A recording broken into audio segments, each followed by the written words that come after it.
Bismillahirrahmanirrahim. Assalamualaikum warahmatullahi wabarakatuh. Perhatikan penjelasan berikut. Perkembangbiakan tumbuhan secara generatif. Penyebaran biji.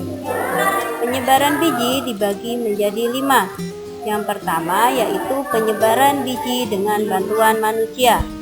Yang kedua, penyebaran biji dengan bantuan hewan. Yang ketiga, penyebaran biji dengan gravitasi. Yang keempat, penyebaran biji dengan bantuan angin. Dan yang terakhir, penyebaran biji dengan bantuan air. Perkembangbiakan tumbuhan secara vegetatif. Perkembangbiakan tumbuhan secara vegetatif dibagi menjadi 2. Yang pertama, perkembangbiakan vegetatif alami. Yang kedua, perkembangbiakan vegetatif buatan. Perkembangbiakan vegetatif alami.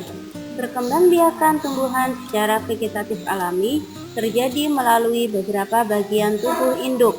Contoh bagian tumbuhan yang dapat dijadikan alat perkembangbiakan vegetatif alami adalah sebagai berikut. Contoh perkembangbiakan vegetatif alami. Contoh yang pertama yaitu spora. Spora adalah bagian tumbuhan yang berfungsi untuk memperbanyak tumbuhan. Fungsi spora mirip seperti biji. Contoh tumbuhan yang menghasilkan spora adalah lumut dan tumbuhan paku. Contoh yang kedua yaitu tunas. Tunas adalah tumbuhan muda yang baru tumbuh dari bagian tubuh induk tumbuhnya. Contoh tunas bisa dilihat pada gambar di bawah ini. Yang pertama yaitu tunas bambu. Yang kedua, tunas kelapa. Contoh yang ketiga yaitu akar tinggal. Akar tinggal atau rizoma merupakan batang yang tumbuh menjalar di dalam tanah. Ciri-ciri akar tinggal adalah sebagai berikut. Yang pertama, bentuknya seperti akar, tetapi berbuku-buku dan pada ujungnya terdapat kuncup atau calon tunas. Ciri yang kedua yaitu pada setiap buku terdapat sisik yang berasal dari daun. Contoh akar tinggal bisa dilihat pada gambar di bawah ini. Yang pertama ada pada tumbuhan jahe. Yang kedua ada pada tumbuhan lengkuas. Contoh yang keempat yaitu umbi batang. Umbi batang merupakan batang yang menggembung dan tumbuh di dalam tanah. Pada umbi batang terdapat mata tunas. Jika ditanam, dari mata tunas akan muncul tunas yang akan tumbuh menjadi tumbuhan baru. Contoh umbi batang bisa dilihat pada gambar di bawah ini. Yang pertama ada pada tumbuhan ubi jalar. Yang kedua ada pada tumbuhan kentang. Contoh yang kelima yaitu umbi lapis. Umbi lapis sebenarnya merupakan lapisan-lapisan daun yang mengelilingi batang. Umbi lapis tumbuh di dalam tanah. Dari dalam umbi lapis akan tumbuh tunas atau calon tumbuhan baru.